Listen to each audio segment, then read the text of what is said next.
Niams Télévision, abonnez-vous. Niams Télévision, massivement. Niams Télévision. Et surtout, n'oubliez pas d'appuyer sur la cloche pour ne pas rater toutes nos informations. Voilà, mesdames et messieurs, nous avons noté que le début, nous avons des Christian Zembele, des Pichungwene. Alors, ceux qui Nathalie à droite, nous avons des Christian Zembele. Christian Zembele, bonjour. Bonjour maman Marlène et bonjour Nabalandi Nyonso. Aux atteint Rolanda Bisso. Maman Marlène, avant de continuer, bana changu de balobi na ebisa tata mokonzi ekoloke. Toujours souffrir on a aucun des centre-ville pas si ba fongola so de eloko ba tshela biso ba benga so de mouton. OK. So moi ezali ba fongola yango munebe eza mbonga ko boaka mais ba fonto so nyokwama. Donc pona yawa il faut na au moins deux transports. C'est quand même c'est pénible cause nous pour la peuple boy. Voilà message reçu na bani oh chaîne oh bato so balanda ka yango zaka chaîne la chaîne la plus suivie. Donc bato balanda o makasi de opesi message wana rassure-toi qu'il y a comme des gens dans Malandi, dans ma to soit na makolo, il y a continent biso. Na gauche na ngana zabonga ndeko Pichungwene, l'activiste. Bonjour. Bonjour madame la journaliste Marlène Malela. OK. Et bandeko bazolanda biso mbote na bino pe lokola moko abino. Le chairman du Congolese Freedom Fighter ou Ezali Bongo, les KFF ou encore les combattants de la liberté du Congo. Maloba, Ezali Ayo, Miano, Ezali Bongo. Merci beaucoup. Quand on a dit Maloba Ezali Yangai, solo Maloba Ezali Yangai, la question Ezali Yangai, mais Biano, Ezali Abino. Alors on va commencer notre première question. Ni NFC Balandicateur Banano, le Congo Ezali Bongo, problème passeport. Alors on a Banano Bongo parce qu'on aura passeport. On a la Bino. Article moko on a moni na mona ki encore to trouver qui on dans les réseaux sociaux et puis ça me pas de connaître les étudiants vivant à l'étranger donc les étudiants battant en Cameroun libanda na tangi yango association des étudiants congolais d'étrangers dénonce l'incompétence au sommet de l'État en disant que avec Kabila la RDC était le pays qui avait un passeport le plus cher du monde. Et avec Félix, la RDC est le pays sans valeur dans le monde, 7 mois sans identité. Donc 7 mois sans identité. Et bien, les collègues de Christian disparition du passeport, avec Kabila qui est le plus cher. Mais avec Félix Tshisekedi, les arts, les alliés sont soutenus. Donc, il vaut mieux attendre les acquis chers. Merci beaucoup maman Marlène. Na sepeli mingi na motuna na yo eza ba dossier oyo il faut pas na mboka nyonso pas comprendre les loyo soki to sali calcul malamu romona to sa peu près na 5 mois oyo passeport ezate. Donc on va 7 mois. Passeport ezelo comme eza très capital pona mboka oyo ezoko kolinga ete développer. Po bato mingi bakendaka libanda pona kosomba biloko boya koteka na mboka. Bato mingi bakendaka ba voyage d'études toza na période oyo to bana ba to ba diplôme et sengeli basala ba démarche pona ki kotanga libanda baso ba inscription na bango. Mais ba kosala yango ndenge nini po passeport ezate. Ça signifie quoi? C'est de l'incompétence purement. Et c'est le mosusu. Pourquoi je dis l'incompétence? Quand le ministre des Affaires étrangères Azui Bonga a qui était République démocratique du Congo, tout gouvernement congolais, il faut assurer sa contrat Nenas Mlex en juin 2020. Et Yebanaki, Azalaki déjà informé pour écouter qui tombe la remise et reprise, ça la capé échange, il y a des documents ou des dossiers, ou écouter qui donc continuité à l'État. Ayebaki était depuis 2019 que na 2020 contrat est aussi là.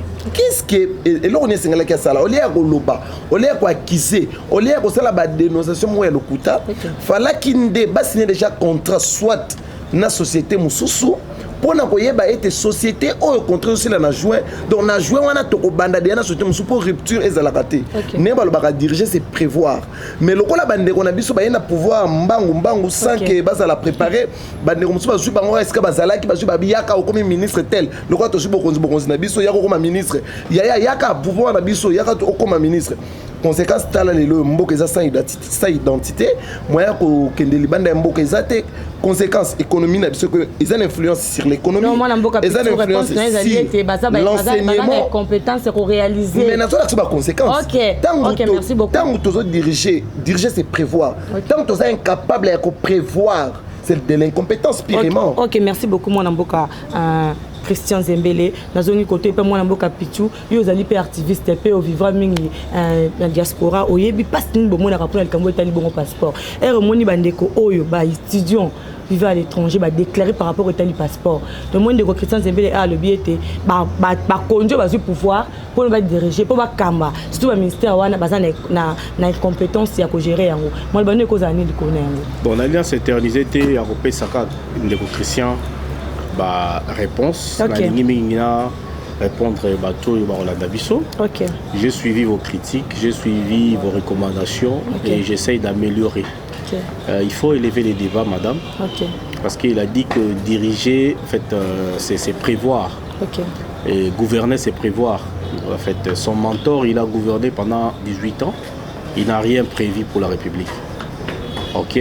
C'est pourquoi tous en a chaos ou tous au monde à l'élo. Parce que 18 ans. Prévu comment? Il a lobby, il a bien précisé Awa, TVza Radio. OK. À lobby, diriger, gouverner, c'est prévoir. Kabila n'a rien prévu. Voilà pourquoi on est dans les chaos. OK. Il est allé plus loin pour expliquer les compétences et les gens qui n'étaient pas préparés. Je vais lui dire aussi son mentor, Kabila n'était pas aussi préparé. Kabila n'était pas préparé. Bazoye, vous avez suivi son premier discours français, Zaki Moboulou. Il fallait coloquer les professeurs Nandakou, Barope Saïmo Bakou, prendre moi Mouké Koloba, et tout le monde Sankombi et tout consort Bazoye, classe à Tangakate, diplôme à Zouate. À l'époque, vous savez, en 2000, tout consort, en 2002, pour la commissaire président. Donc, c'est-à-dire que d'un côté, Aza déjà la réponse pour dire que Bato Bao Kamamo Kalelo, quand même, ils ont quand même un diplôme, s'il faut dire un diplôme. Et voilà, c'est ce que je pense que Nako fait ça comme réponse. Donc ils n'ont pas prévu pendant 18 ans, ils ne peuvent pas aller condamner. Il a parlé des conséquences. OK. Et avant de parler des conséquences, il faut parler des causes. Qu'est-ce qui fait que... Je ne peux pas me répéter chaque fois dans l'émission Oyo, des choses qu'on a déjà dit. Je parle en fait, du contrat Semlex qui a été mal négocié, dont les entreprises de la Kabylie et autres se rangent qui derrière, vous savez, les passeports les plus chers et les moins utiles au monde qui ne peut partir qu'à 42 pays, ni aucun pays d'Europe, aucun pays en fait, d'Amérique, quand je dis. Et donc vous comprendrez que Kabila ne nous a pas aidés pendant ces 18 ans. Parce que moi je peux ajouter encore 3 ans, de 2000 à 2002, c'est toujours la Kabylie, c'est-à-dire qu'au moins 20 ans. Donc c'est plus que la moitié à Mobutu à ça là. Donc c'est pour dire qu'on ne doit pas s'éterniser là-bas. Mais pour les étudiants, je vais dire ceci. Je suis le chairman des Congolese Freedom Fighters, qui veut dire les combattants de la liberté du Congo. Je vous invite à une marche. Cette marche est dirigée vers les affaires étrangères. Et ça le 2 novembre. Venez. Bino Batubo c'est un passeport. Yo mutoyebi koza na posa ya passeport ovandi na ndako étudiant commerçant professeur je ne sais qui oyo omoni que c'est utile aux na passeport tu as un problème de passeport boya to s'exprimer na balabala parce que le mal des Congolais les gens parlent que dans les réseaux sociaux mais quand tu vas les inviter venez maintenant parce que moi j'ai un passeport mon passeport est là n'est même pas expiré hein, parce que ceux qui n'a lobby que nazo bundela mboka bato kasanazo kosa soki natali passeport na ngai madame la journaliste ezali nano tu peux voir même yango jusqu'au mois de septembre 2021 donc j'ai mon passeport qui n'est pas expiré j'ai en fait ma résidence qui est là et donc comme vous pouvez voir j'ai ma résidence donc je n'ai pas besoin d'un autre passeport tout de suite mais nazako bundela ba oyo ba nango je suis comme le fait la voix des sans voix nazo senga na bandeko nyonso oyo baza na posa ya passeport le 2 novembre KFF a organisé marche et marche wana eza ko réclamer document oyo babengi passeport papa, maman, yaya, la diaspora, les Congolais vivant à Kinshasa, partout, bon se joindre na biso, numéro nanga ezali plus 27 83 20 77 77 7. Bon se joindre na biso pour que tout marcher ensemble. Problème est on peut et comme il exagérer tout le monde ko mwana mboka Christian Zembele a outi ko loba yango bete ba diriger yango ba weleka ko za ko diriger te bazo ko makambu te. Ngana ko loba que je peux être d'accord par rapport à cela parce que tout total bien. Rentrée scolaire, rentrée académique, Ezaki lundi la semaine on est qui rentrée académique.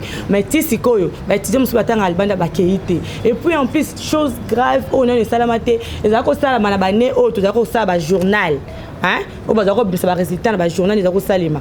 Comment peut-on imaginer ni résultat au état littérature au état scientifique et bimi mais technique tisiko yo bana technique bazozela supposons que classe de jeu bandi ba msusu wana ba ebisor na bango te bako sala ndenge nini toke koto yo dollar quand même tu as toté ko sepela na dollar est comme na 16 voyez que tu na 17 oh boy na boy même mikolo est comme mtamtaza na tona yi oyo ko pesa 20 oyo apesi 21 oyo apesi 22 oyo apesi 19.5 to yebité est-ce que to robaka ke mwana mboka Christian Zembele azana tort ou bien ndenge nini wana na tiki vraiment champ libre na banda mwana mboka pitu parce que ezali min ko concerné après to kozonga mwana mboka Christian Zembele. OK na lingina ebisayo que pendant les 18 ans ya Kabili comme Bazala est préparé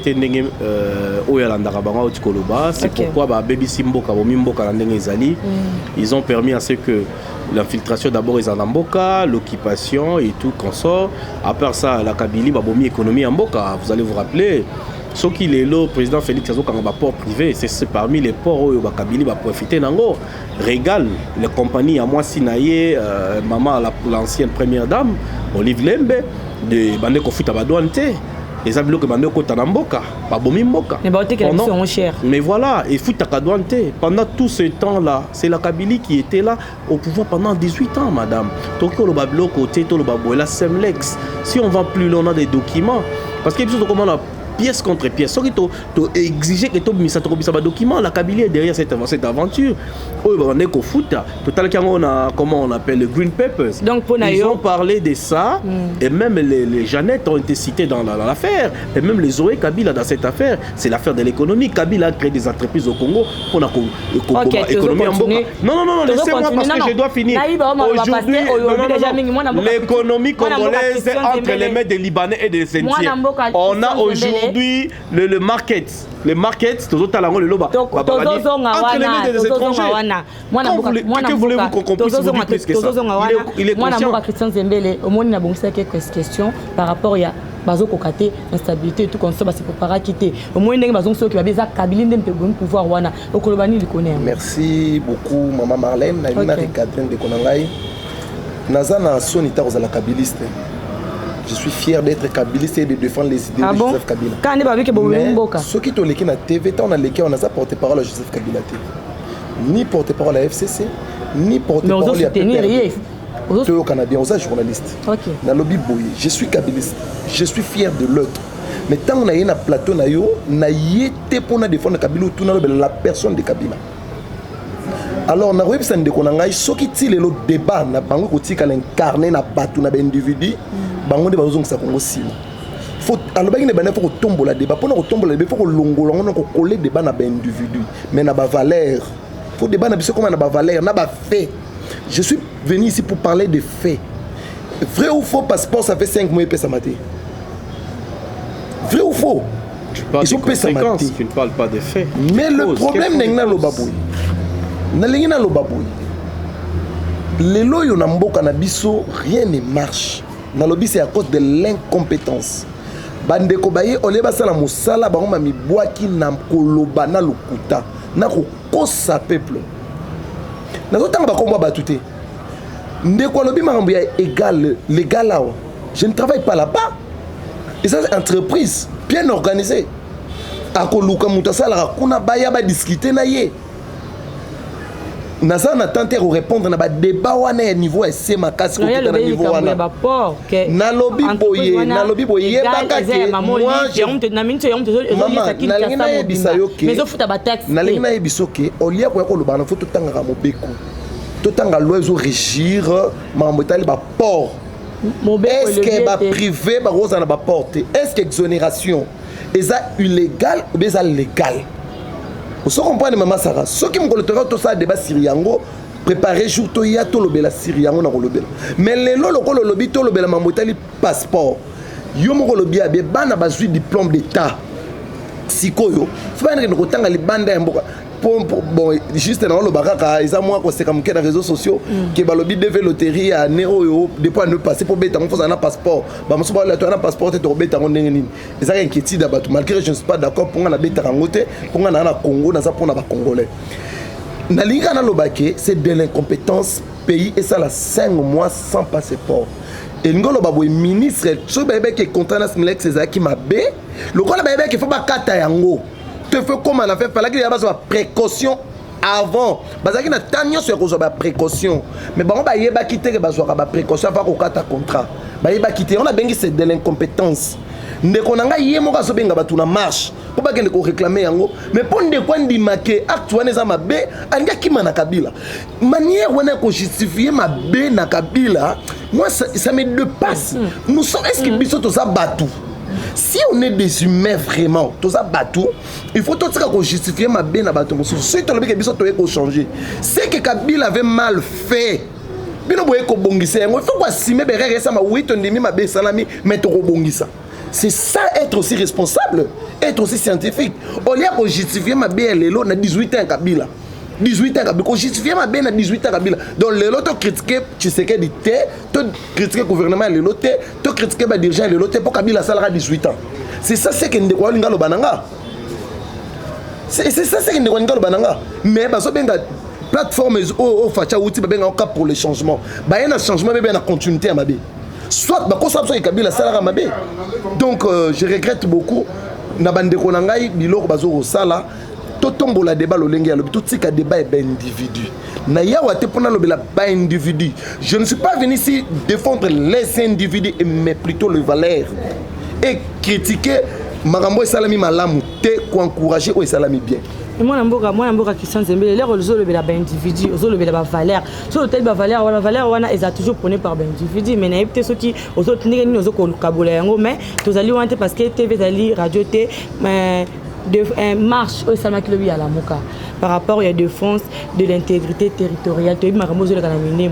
Moi, Martin Fayou, l'un des communistes, dans la Mouka, la Mouka va marcher. Dans la société civile, va marcher par rapport à l'Italie Bongo, va préserver en gros. Mais tu as vu les cas qui n'ont pas marche. D'abord, ceux qui n'ont pas question du bosso concept. Cette idée au moins Mboka Martin Fayou la Zouaki pour que établir marche. Est-ce que c'est qui des marches Moko y a bien ou bien des moi Mboka Pichongoy? Tout Congolais est libre. Il y a qu'organiser manifestation Moko ou voilà marche ou sit-in encore. C'est constitutionnel. Il doit informer. C'est ce qui a été fait. Mais je pense que la marche, voilà, c'est une marche comme Ngapé. Avec le mouvement KFF, on vient d'organiser une marche pour encore réclamer quelque chose et c'est constitutionnel. Le mal, c'est que si une marche est pacifique, on ne peut pas réprimer. Je condamne.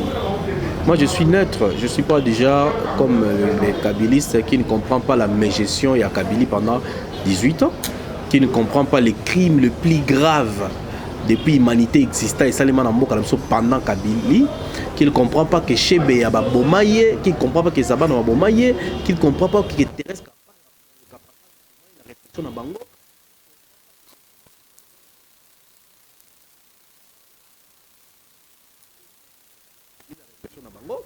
Et vient me parler de certaines choses où elle appelle ça Bakonzi Amboka et Lelo par exemple faute.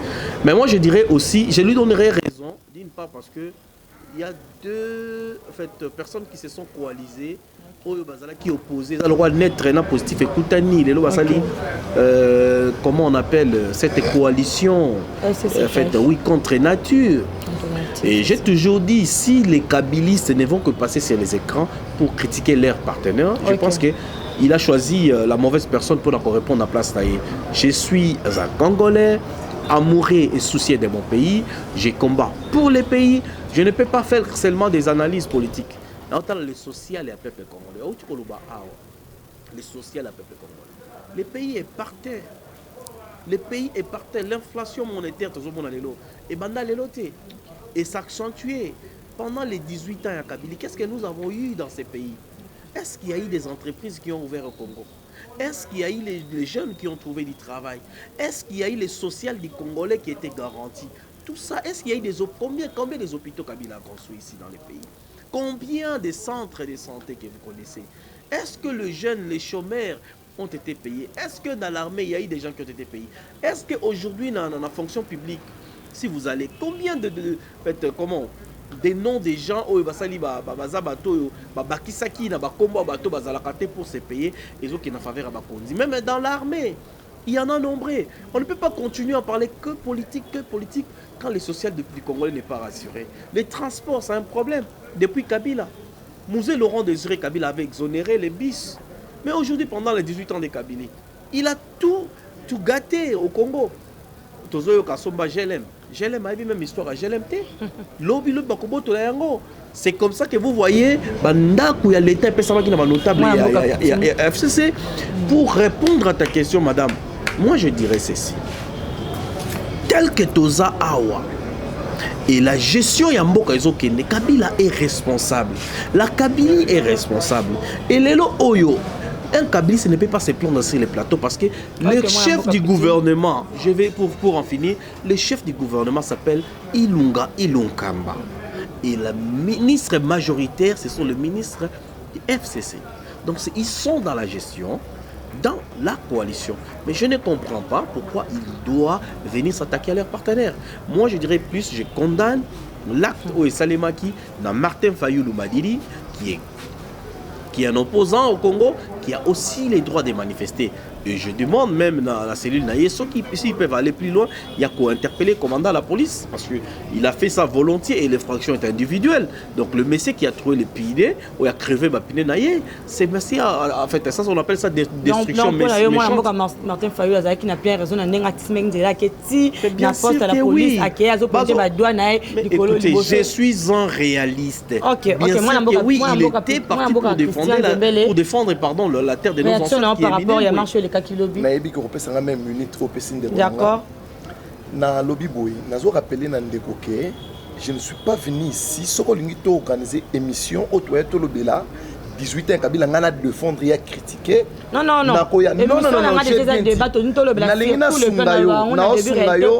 Non, Sungayo, Maman Marlène, tu connais Sungayo. Parce qu'il y a d'autres tenues, il fallait défendre. Non. Tant on a eu au PSNA sujet pour lobela, tika na lobela sujet na répondre na ba question na et non na répondre na biloko ya osanga ya un individu Kabila. Kabila c'est un individu qui fut notre président de la République. Parce qu'il y a soutenu qui bolingi to lobela. Lelo na ye awa oye yo PSNA ba sujet passeport. Lelo tuninga Fayulu marche. Maintenant on a la Kabila sur base de quoi? Fayulu marche. Kabila fut le 2 mois d'abord. Il est maintenant sénateur à vie. Donc c'est fort possible pour qu'un intervenant...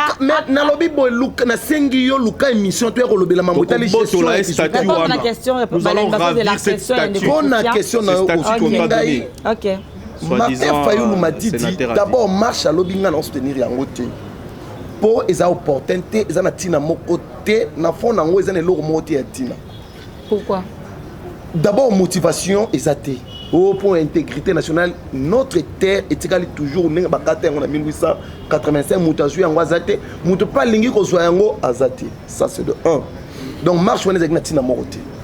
Mais ba acte où la police est posée nde yangonde nazo condamné koko matina niveau ya tobola ba pine ya mutuka ya Martin Fayulu wana nde eza normal te nazo dénoncer yango elingi ka koltal sana baimboka ete bayebake bande ko na biso o bayaka na kombo bato pona kolobaki voilà Arma Tongolo juste ba discours populiste pona ko traumatiser peuple inutilement bayebisa na bato ke faci muta tobolaki ba pine Martin Fayulu nasolinga ndeko nanga to courage ko sa bato ke tala Tshisekedi toboli ba pine Martin Fayulu pour ce que zalaki na tango Kabila balinga ba Kabila toboli ba pine Martin Fayulu yango na le batika ko personnaliser chose publique makambu batika totika na to condamna ke loko ndenge salami la police agir mal ça bavure policière nenga lobika afunda nani commandant à la police sur na tanga benga ba afunda Kabila c'est ça l'air manière ya mabe ya ko personnaliser ba fait et loko tozo telemele ngwana biso ngai Christian Zemene na politique pour na combattre biloko ya ba individu nenga pacha lobaki ke le changement c'est Fayulu na yende naza contre un changement ya mutute za mutute changement za mutute omoni manière wana eza lolenge ya bato ba kanisa ke changement za mutu mabe pesa mutu non eza manière ya mabe ko mona yango na bi je condamne ba acte la police asalaki ya ko bebisa ba ne ya mwana mboka Martin Fayulu falaki batika s'exprimer librement malgré que contenu ya marche wana na soutenir na nga yango te non soutenir na nga yango te mais quand même falaki batika ye asala wa ko sala conformément à la constitution osomona ce qui loi ba marche za garantie na constitution na biso liberté d'expression falaki batika ye asala au moins marche la police a encadré yango convenablement pour ba marche il y a eu des personnes non autorisées dans la période il y a Covid-19 na période d'état d'urgence na lobby boy na période non non biso blessé était morté je t'informe il y a eu des morts kende ko s'informer il y a eu presque plus ou moins 9 morts je vous dis lobby na marche à lobby mais moi je ne dis pas qu'il faut ouais je ne peux pas dire ça parce que nga na yebi et loba mingi gestion publique na yebi ba bavure policière existaka na yebi ke berere ko salama na za lolenge mote ko mona na bandeko na ngai na bandeko na nga ba kimaki mboka panda ba nebele pona ke libanda ko luka vi biso to bunda voilà mwana mboka Christian Zembele TV zali radio te tozali ko totikana moi si je moko ya suka menga na ko rappeler ka ke na moni un état de droit na moni peuple a comme pe na temps moki ya ko s'exprimer tozonga mo moki sima na époque vraiment ya mwana mboka Joseph Kabila opposant lokola Tshisekedi opposant lokola Bemba à l'époque en 2006 abimi libanda sali marche a longwe wana batobole ba pine aketi na poste à la police akiko bimisa un commandant o ya poste moko aibise ke na kovanda abu kanga te na kovanda ati bozongisela ngai ba pine na nga donc dit jamais vu c'est dit jamais vu na monionka na époque wa Félix cela démontre que mutuana même si bané batozo lebela ke pona nga na monike azana moi sens. Ah donc tu vois la pine maman non souvenir que to bola la pine na lobby na soutenir yango te mais na lobby to mona ba Martin Fayulu ba vimbisa ye non ko ça débat na ngate c'est mon émission moi je dis mes propos yo fo yo kayango moi na mboka Martin Fayulu ba to mona image le kara ba vimbisa ra aw moi na mboka Félix na Lubumbashi ba bunda na soda po ba yaka ba pepese bango marche soda beta e boye na boye mais to mona ka na poste à la police moi na mboka Jean-Pierre Bemba Ngombo to mona bakanga bakata bango ba marche ba boma batu ba kosimkeni bakufa et pas na kati église catholique bali ba maboye ba bomai na église catholique pa nga na bika bongo elo na moni kaka on na moni ke etike nga mwa muke yango wana mais c'est pas dit que na côté libo na lobi boy bato ba o ba comprendre o nga na lobi mais tozaka bona sujet na biso yak nini tokotana likambo oyo etali bongo este TV zali radio te mwana mboka pitu TV za radio te na pseko malba déjà lobaki Christian pe déjà lobaki tokotana likambo etali bongo est du pays. Oui, merci. Dialogue est vendu vraiment ebele. Dialogue M23 dialogue. Tobodi Bosco Taganda. Dialogue est vendu banda to banda depuis n'importe comment bout est les a toujours combattu. Bote marché ko botama. Pourquoi toujours incompétence dans un niveau wana pourquoi le groupe rebelle wana bazobota makaka bazokokota malgré ba dialogue malgré makambo ebele. D'accord, je vais d'abord répondre rapidement pour la question na yo. Vous savez l'indeko lobby azo reconnaître la bavure policière batoboli pine c'est pas bien. J'ai pas aimé personnellement je condamne. Mais on ne peut pas comparer mutatoboli pine na mutabomi. Na tango ya Kabila tango ba marche ndongo na bisa GSSP. OK. Bien armé Maya moto bachi acide. To mona bato bazika ba maya moto. Batumba permanence, il y a IDPS. Laissez-moi vous parler. Bakanga, père des familles, parce qu'il y a un rapport, il y a BDK et Boulou Congo. Il qui convoqué par John Numbi. John Numbi a suspendu. Pression internationale, l'autre qui est la vérité. Même un massacre, il y a envoyé spécial aux Nations Unies. C'est la Kabylie. Et c'est ce genre de montage et qu'on est banakalate. Tous ont Thérèse Kapangala. Tous ont Rossi Moukeni. Franck Diongo. Ne parlons même pas de Franck Diongo. Même Martin Fayul, il y a son défendre les lots. Martin Fayul, il cible Moutou Fallait pas bomba.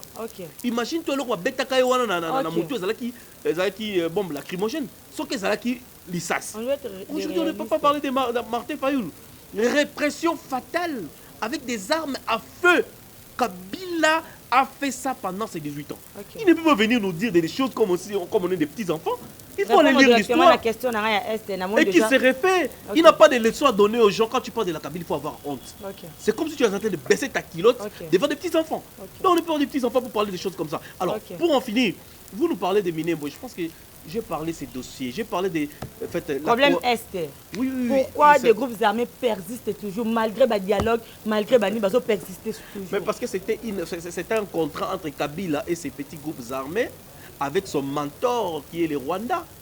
J'ai prouvé autant de fois les Rwandais a agressé les Congo. Dans l'accès qui a en émission passée, je ne peux pas encore me répéter. Plus de 16 fois les Rwandais a agressé les Congo pendant la Kabylie. Il était où pour dire que les Rwandais a agressé les Congo? On a connu des problèmes dans ces pays, avec les CNDP, avec Moutebous, le général dissident. On a connu des problèmes avec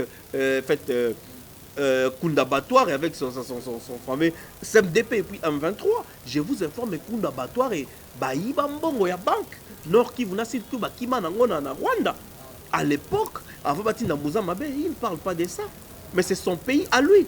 Voilà comment ils se sont coalisés pour mettre à genoux notre grand pays. Et cette histoire, histoire annoncée pour faire comprendre aux jeunes que la Kabylie, on ne peut pas faire confiance. Excusez-moi, madame, je vais terminer parce que vous lui avez donné 2 minutes, vous m'avez donné au moins 1 minute 30 secondes. Parce que la Kabylie, aujourd'hui, se sont organisés. Il y a facilité l'infiltration dans l'armée. Les généraux, Banyamoulen ne lui va pas parler. Tous ces gens qui sont dans l'armée, et jusqu'au sommet de l'État, on a connu des gens en nationalité douteuse. Et voilà ce qui pose aujourd'hui problème au niveau des tribus et des ethnies congolais. Mais dans une des émissions qu'on a combattu, on a débattu avec la même personne qui est ici, il me dit que Moulouba, Moukongo, Moussoaï, Limouga, Congolais. Le monsieur qui est ici, Kabiliste. On ne sait pas on est qui.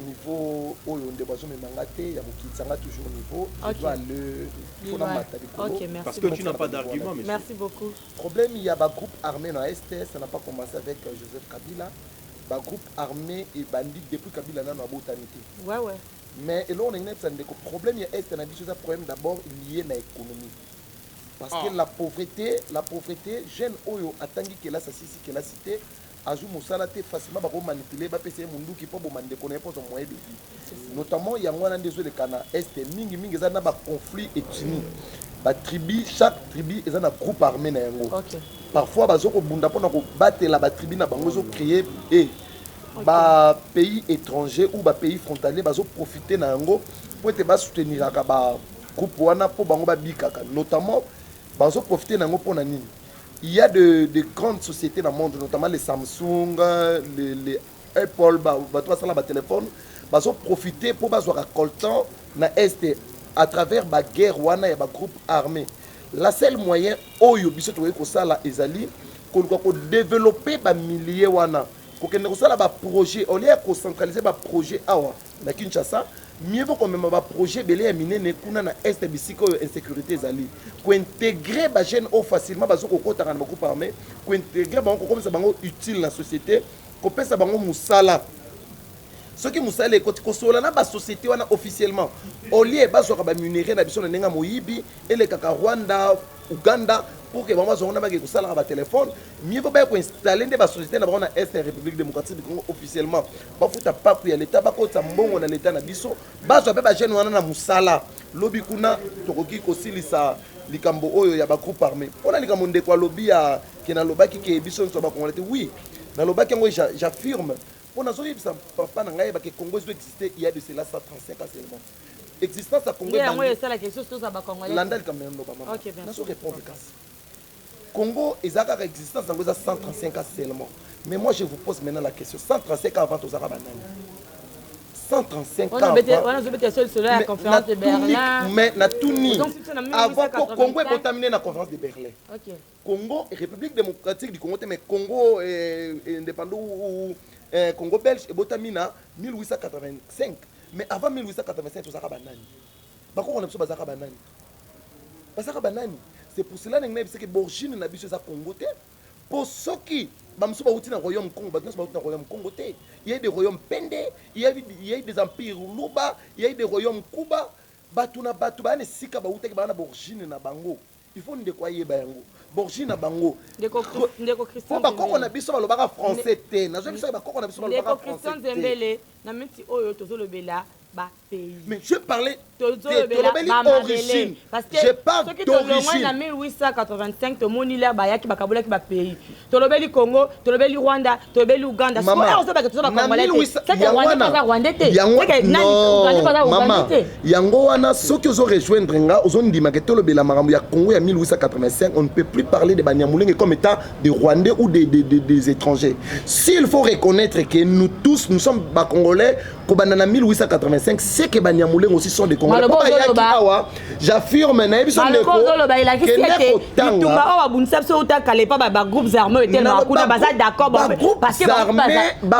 armés, la majorité ah na mabele na biso bazana est ça que yo so za comme président le ko pesa bango mabele parce que biso to za ba congolais ça maloba na monoko to ça journaliste tout nanga ba question ngana répondre nazo ko recadrer na ba question non ko recadrer ngaité ko recadrer ngaité yo tout nanga ba question ngana répondre na lobby boye na yebiso na bande na ça clair na makambo na zo loba OK. Avant 1885, on ne peut pas parler de la mamotali Congo, de royaume Congo, royaume Pende, empire Luba, royaume Kuba. Vous pouvez parler de ça, mais pas de Congo. Avant 1885, personne n'était congolais. Nous sommes d'accord. Pour notre mamotali origine, mais ce qu'il faut dire, que tous les Congolais à partir de 1885, même des Banyamulenge sont des Congolais, pas parce qu'ils avant 1885. Je l'ai dit. Basala qui avant 1885. Il ne faut pas confondre avant 1960 avant 1994 confondre on a Nyamulenge existait déjà à partir du 16e siècle et 17e siècle. Voilà, yangwana lona so mama Sarah. Yeba na so chité pour na webisa yo que et ça pardon ngena bosse loko mama Sarah. Comment on peut comprendre que Ngaï, Maman Marlène, pardon, Maman Marlène, comment on peut comprendre que Ngaï, Naza Mungongo, Nalobi que Moulouba Zande Konangaï, Tom Nande Azande Konangaï. Mais un Mouteke qui est ici au Congo, Azalba que Mouteko Zana Gabo Zande Konaïte. Comment un Moubunda de Congo peut dire que Moubunda Cameroun a Mouninga Naïte, Ndekonaïte, mais il peut accepter que un Mounande, il y a Beni Azam Ndekonaïte. Juste par mais il y a Bondeko et ça peuple nion surtout à la source Maurice Katou. Donc mazana droit à réclamer mazana droit à réclamer Minembo comme ma commune to ko tabel na Minembo comme ma commune et ça mazana droit na bango mazana droit à réclamer ba richesse mazana droit à réclamer ba terre na bango moi na mboka petit vous êtes d'accord avec ça? Ça n'a rien à voir. Je pense que ça n'a rien à voir avec ça. Ça n'a pas minute au PCE. Tu te rends compte qu'il y a souka na biso minute na parce que moi je vais pas répondre de Minembo, tu vas pas parler de Minembo, c'est maintenant que je réponds. OK. Le monsieur, vous allez suivre qu'il a confondu des choses et ce Bolandi, il parle du royaume Congo, à Longo, le bique Batunyo so bauta le royaume Congo té. Akeo royaume Kuba, aketanga ba royaume Luba. Parce que je me rappelle des royaumes Luba tozalaki na batoko ba mulopwe, hein? Oso comprendre, ba empereur et tout consort, mais ces gens-là, ces ethnies-là, on va former qui royaume Congo, bazan à Congo. Tant que délimitation, il parle de 1885, c'est ce qu'il ne comprend pas. Il est université en Tangara, tant que délimiter les frontières. Les gens qui sont restés dans le secteur Oyo, ils sont des peuples Oyo, répertoriés qu'ils habitaient dans le secteur oba délimité et comme République démocratique du Congo et c'était l'EIC, c'était l'État indépendant du Congo.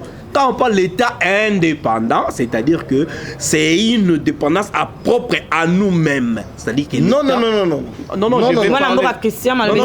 Quand on dit l'État indépendant, non, bien que ça qui propriété, mais on dit l'État indépendant. C'est-à-dire que territoire Kati Yango, l'État indépendant du Congo.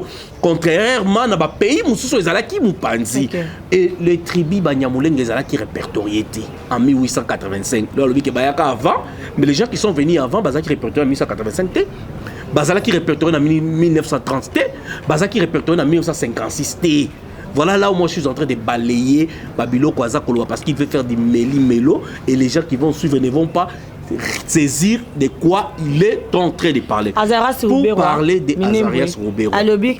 Déjà, il s'est dit que j'ai déjà la question que vous avez posée. Parce que le monsieur ne comprend pas d'abord l'infiltration rwandaise.